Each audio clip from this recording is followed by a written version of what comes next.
Hello guys, welcome to this channel. Today's story माँ का त्याग, mother sacrifice. Every morning, Meera wakes up before everyone else. हर सुबह मीरा सबसे पहले उठती है. She prepares breakfast and packs lunch for her family.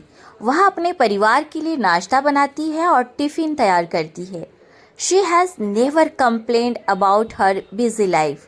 उसने अपनी व्यस्त जिंदगी की कभी शिकायत नहीं की है. She has been taking care of everyone for many years.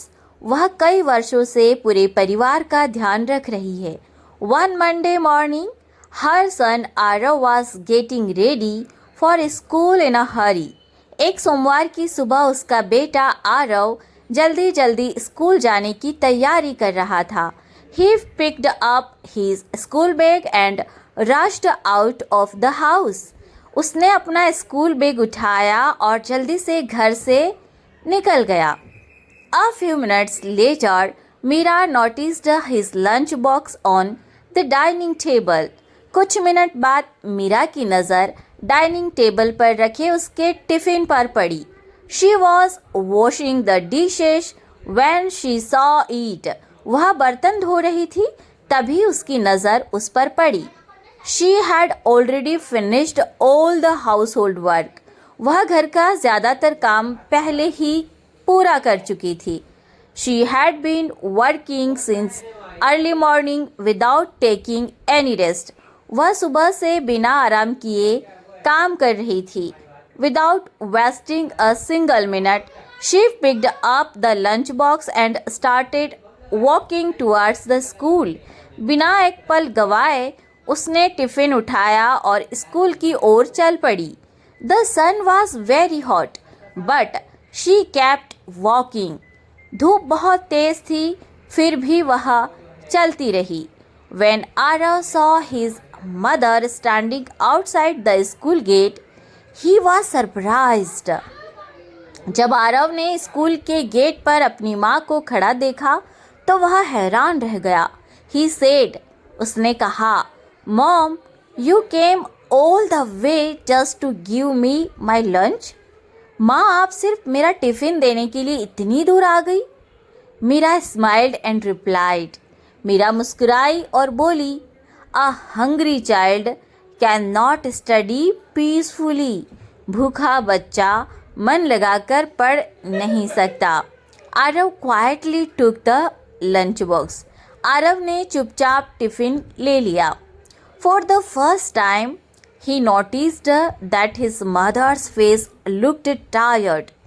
पहली बार उसने महसूस किया कि उसकी माँ के चेहरे पर थकान साफ दिखाई दे रही थी.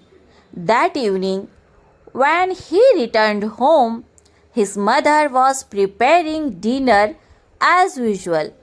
उस शाम जब वह घर लौटा, उसकी माँ हमेशा की तरह रात का खाना बना रही थी. She was smiling, but her hands looked tired. वह मुस्कुरा रही थी, लेकिन उनके हाथ थके हुए लग रहे थे.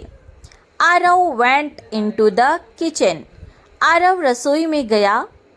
He softly said.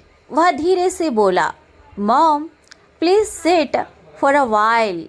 I will help you. माँ, आप थोड़ी देर बैठ जाइए, मैं आपकी मदद करता हूँ. His mother smiled and said. माँ मुस्कुराई और बोली, First finish your homework. पहले अपना होमवर्क पूरा करो. आरव replied.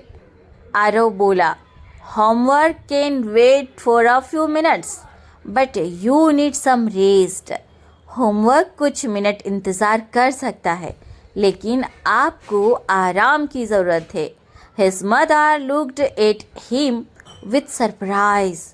माँ ने आश्चर्य से उसकी ओर देखा. The next morning, Arav woke up 30 minutes earlier.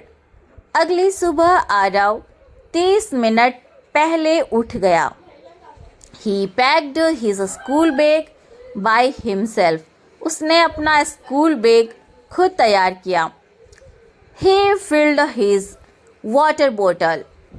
उसने अपनी पानी की बोतल भरी। He polished his shoes. उसने अपने जूते साफ किए। Before leaving, he helped his younger sister wear her school shoes.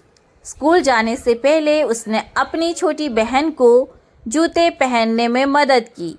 His mother watched everything silently. माँ यहाँ सब चुपचाप देखती रही। Her eyes became wet. उनकी आंखें नम हो गई। Before going to school, Aarav hugged his mother. School जाने से पहले आरव ने अपनी माँ को गले लगाया। He said, वह बोला, Mom, I cannot repay everything you do for me, but I can make your work a little easier every day. Friends, repay. Okay, माँ मैं आपका हर एहसान नहीं चुका सकता, लेकिन हर दिन आपका काम थोड़ा आसान ज़रूर कर सकता हूँ। Meera smiled with tears in her eyes.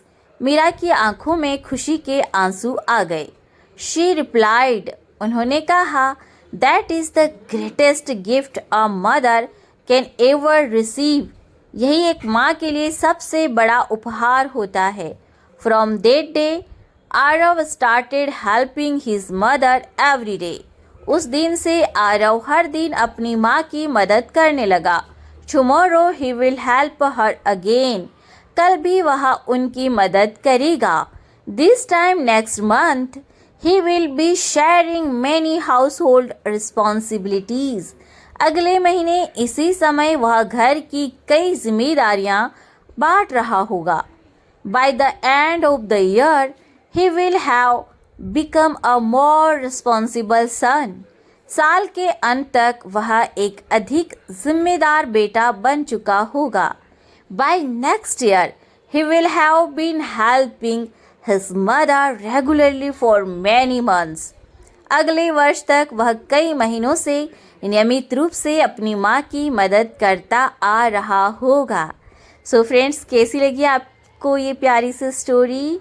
और इस स्टोरी के थ्रू हमने पूरे 12 टेंसेस पढ़ लिए हैं। सो फ्रेंड्स, आपको पसंद आए तो प्लीज़ सब्सक्राइब कर दीजिए और लाइक कर दीजिए, कमेंट कर दीजिए और शेयर कर दीजिए, ताकि हमारे नए नए फ्रेंड्स ऐड हो हमारी फैमिली में। फ्रेंड्स, प्लीज़ मुझे आपके सपोर्ट की सख्त ज़रूरत है और मुझे यकीन है आप मेरा सहयोग करेंगे। Thank you, bye bye.